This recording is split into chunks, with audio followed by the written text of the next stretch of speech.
Yeah.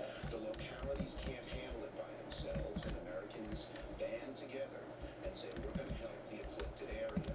So for generations, New It's Yorkers have paid horrible. out Can't to reflect my hurricane hero. victims in Florida, She really tornado cannot go victims in the nowhere. Oklahoma, Missouri, Alabama region, to fire-damaged states in the West. And when And Sandy that. hit, it took a little while. Some people were against it, but bottom line is America stood by us, and we're using that money well, and the recovery is well on its way.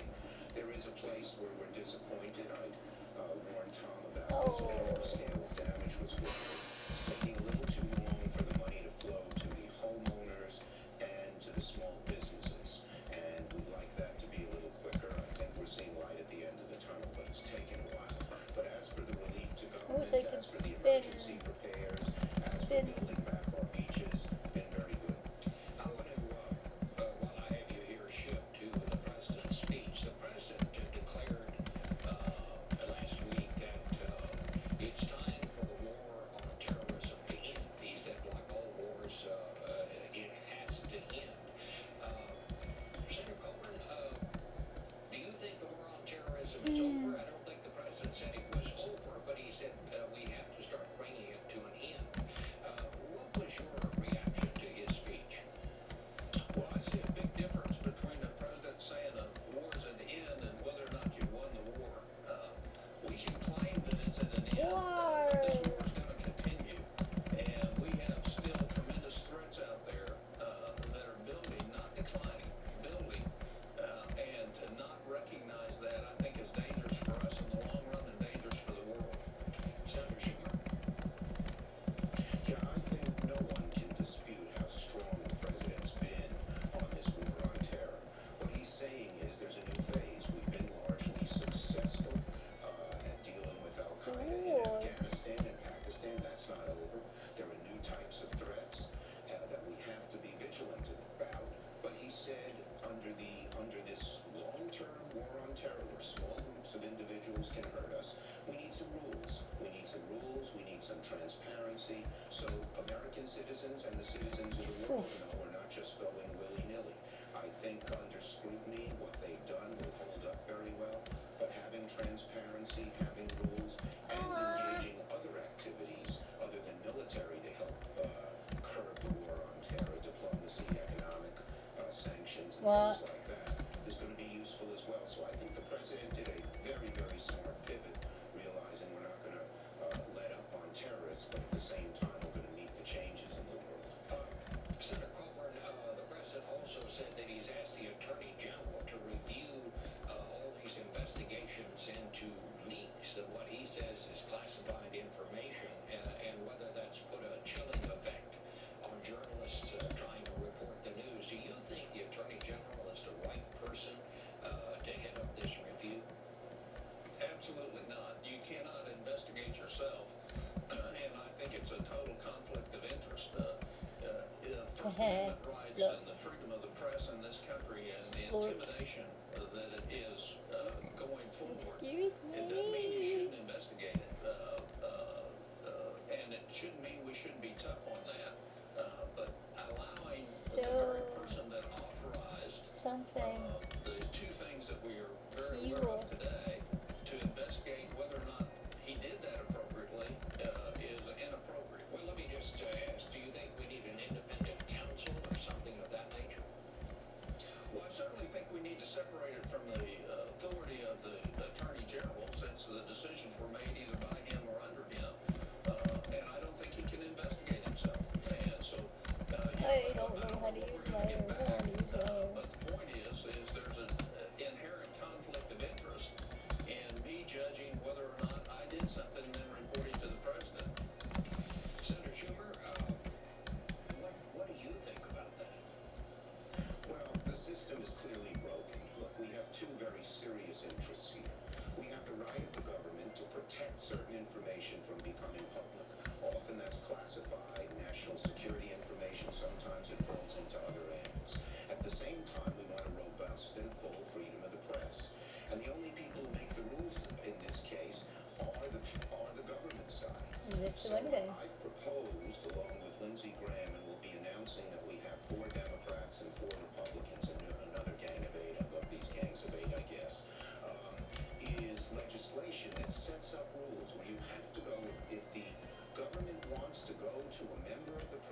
say you have to divulge your sources and certain information, they first have to go to a judge, and that judge will impose a balancing test. Which is more important? The government's desire to keep the information, to find out who leaked the information, or the robust freedom of the press? And if we can set up these rules, I think we'll avoid the morass. You always need set rules and an independent arbiter. We have neither now. And I think our legislation, which Leader Reid has said he would put on the floor rather quickly, could help break the problem that we've seen erupt from time to time in the past several years. Senator Schumer, before I let you go, I want to ask you about this New York mayor's race. Anthony Weiner, who left the Congress in disgrace after he published some rather suggestive pictures of himself. Lens of Truth is my best friend. Friend.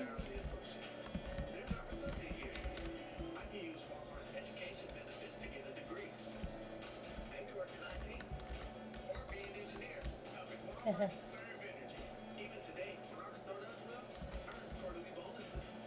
When people look at me, I hope they see someone working their way up. Opportunity. That's the real Walmart. I woke up to blistering I'm on sure my it shoulder. is. The blisters were oozing and painful to touch. I spent 23 years as a deputy United States Marshal. I've been pretty well banged up, but the worst pain I ever experienced was when I had shingles. When I went to the clinic, the nurse told me that it was a result of having had chicken pox. If you had chickenpox, the shingles virus is already inside you. 1 in 3 people will get shingles in their lifetime. You know what this does. On the clean and free of scandals. I think they do deserve credit for that. Having said that, now that these events have come up, I must say it's been a real surprise. Oh, rah, rah, I rah. think that the Obama people do a superb job of running the campaign, but when it comes to running the government, they can be so ham-fisted.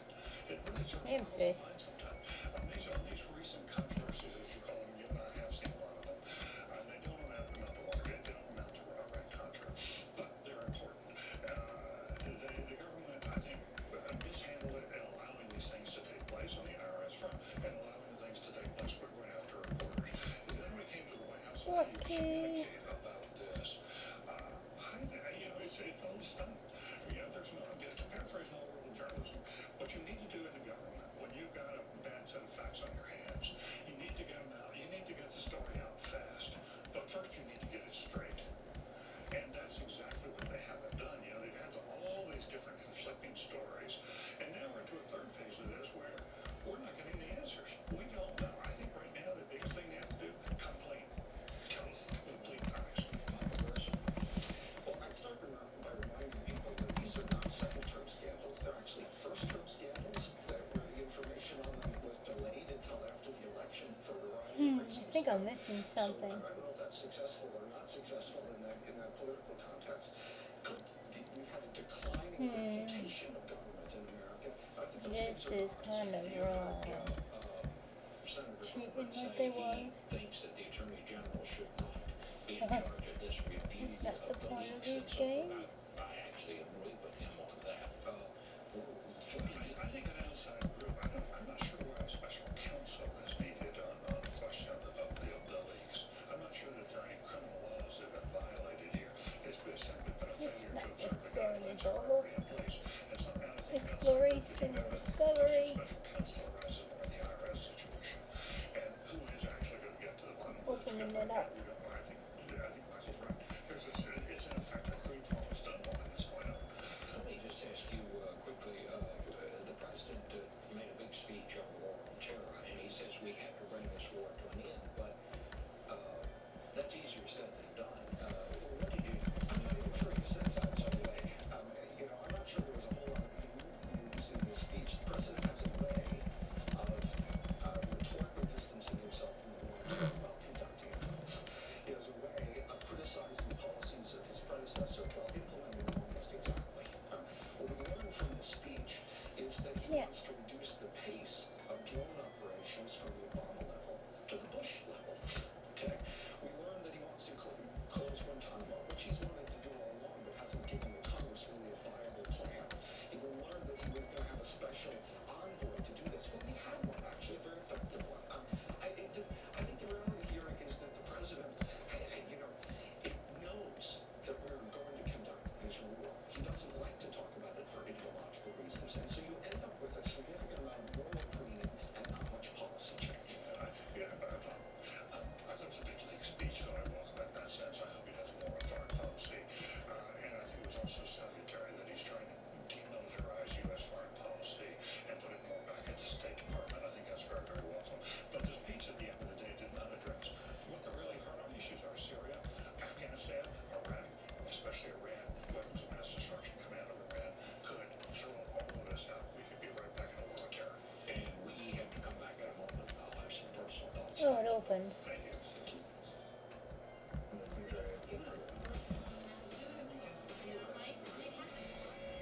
So you can use ink for all your business purchases. So you can capture your receipts and manage them online with Jot, the latest app from ink. So you can spend less time doing paperwork and more time doing paperwork. Ink from Chase. So you can.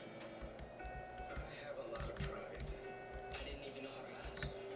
Well, you changed my life.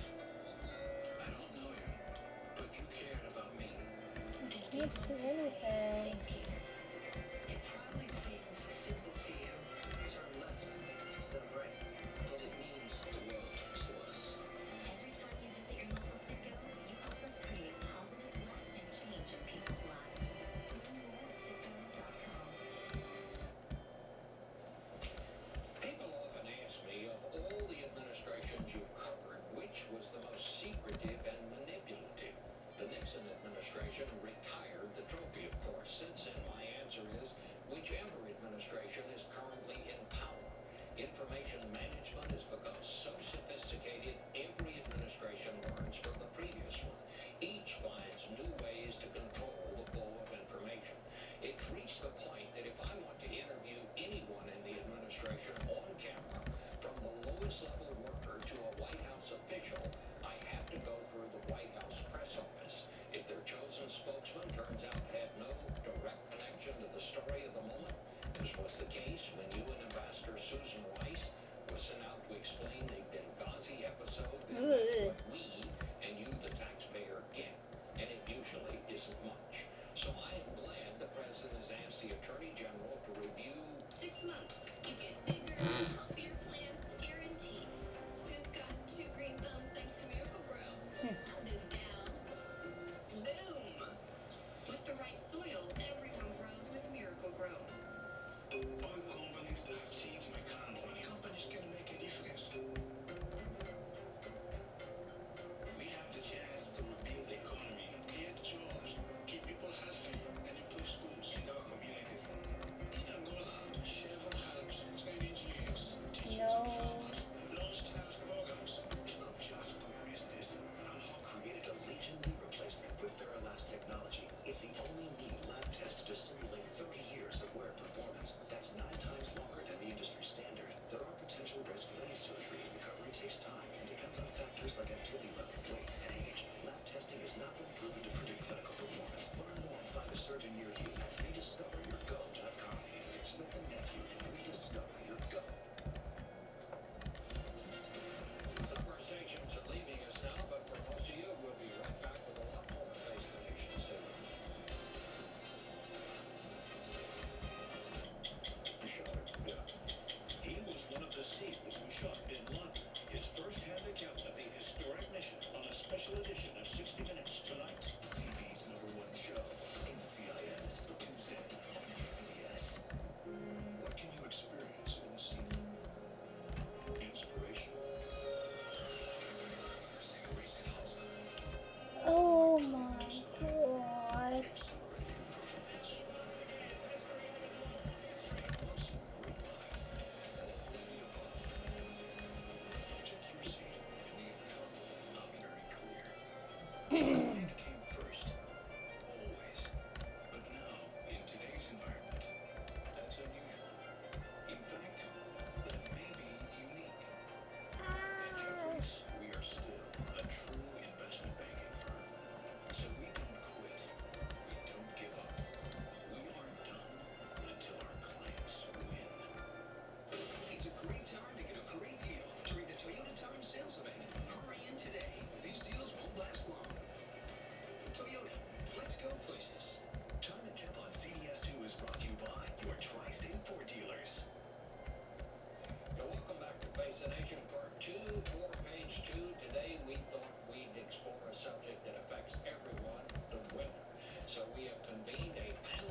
Yeah, first, this the is top not gonna how work. bad things are going to get. This editor-at-large for Time Magazine, he co-wrote this week's cover story on the Oklahoma tornado.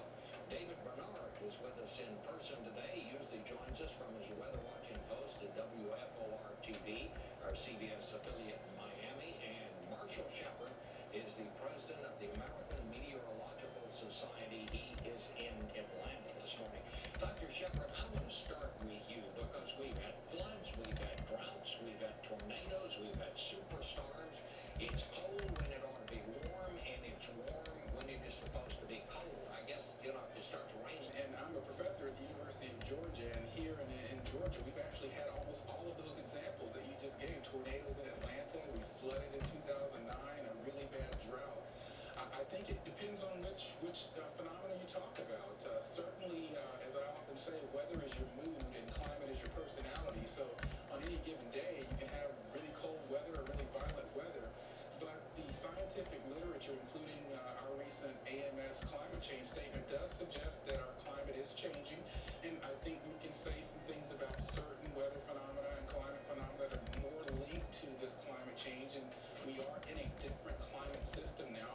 Almost every weather phenomena happens in a warmer and more moist climate.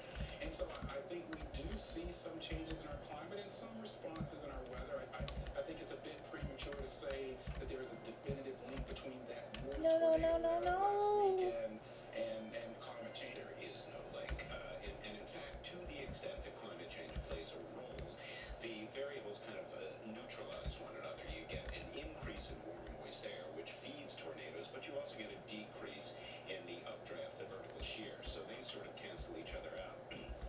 I think what we see, though, the fact that we crossed 400 parts per million of CO2 in the atmosphere just last week, this is the highest it's been since the Pleistocene era, when there were forests in Greenland and sea levels were 60 feet higher than they are now. As recently as 1958, it was only 315. So we have supercharged, super accelerated CO2 input into the atmosphere. And this, I think, is what's driving so much of the mood or the personality, the climate change variables we see. Dr. Cullen, there's no question that it's getting warmer. We have a graphic here that just shows 2012 was the hottest year on record. It shows how much hotter it was. 3.5 of extra warming to our atmosphere. The planet is that much warmer. And so what we're talking about is how does that extra 1.5 degrees affect our day-to-day weather? And so right now, I'd say that the jury is still out as to how global warming will affect tornadoes, which of those two variables will win out. But when it comes to things like heat waves, when it comes to things like heavy rainstorms, drought, wildfires, we know that the atmosphere is on steroids, if you will. So basically, we know that we have to deal with weather-related risks. You're now adding more moisture to the atmosphere, so we know that certain kinds of extreme events are going to happen more frequently. So the heat wave that would only happen, of amplifying risks, more people in harm's way, a warmer planet with more moisture to bring more storms into play, it basically just increases our vulnerability across the boards. All right, Dave Bernard, you're our man on the hurricane watch. We talked to you many times during hurricane season, and the news is, and NOAA has come out with hurricane season predictions that say it could be worse this year than it was last year. They're predicting a likelihood of, I think, 13 to 20 main storms, of which 7 to 11 could become hurricanes. Well, the key here is we have been in a climate pattern for the last 20 years of excessive storms in the Atlantic Basin.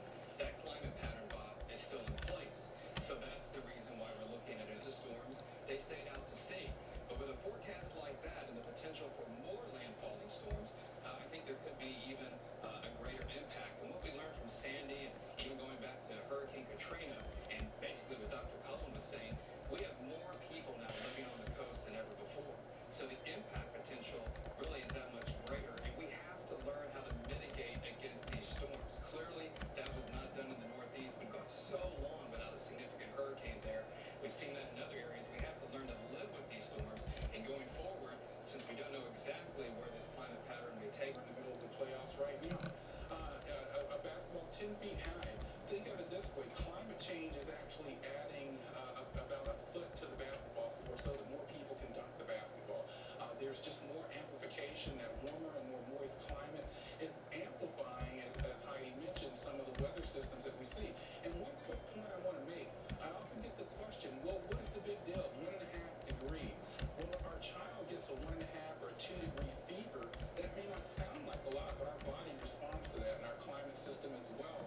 But the scary news is we're talking about an additional 3 to 10 to 14 degrees, perhaps in some models, in the next 100 years. So, Jeff, well, and one of the problems is getting worse. As Dr. Shepard says, we have now baked in another 50 parts per million of CO2 in the atmosphere.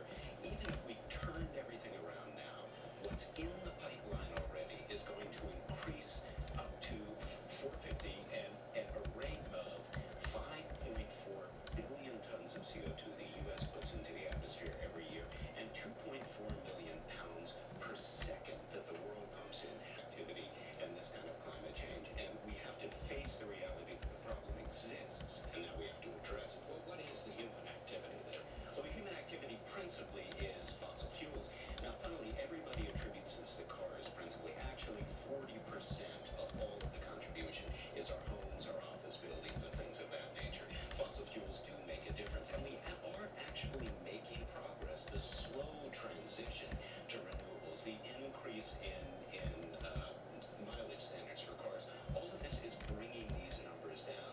But all that's doing is sort of putting out the fringes of the wildfire that's blazing. We have to get to the heart of it and begin to shut it And down. this is not just something that the United States, that's happening in the United States. This is happening So tricky worldwide. about this problem, right? It's kind of the ultimate tragedy of the commons in the sense that we all Well- contribute to the problem. And so it really, someone once said that climate change is really about a million little fixes. And it's also the biggest procrastination problem in the sense that the longer you wait to fix it, the tougher it gets to fix.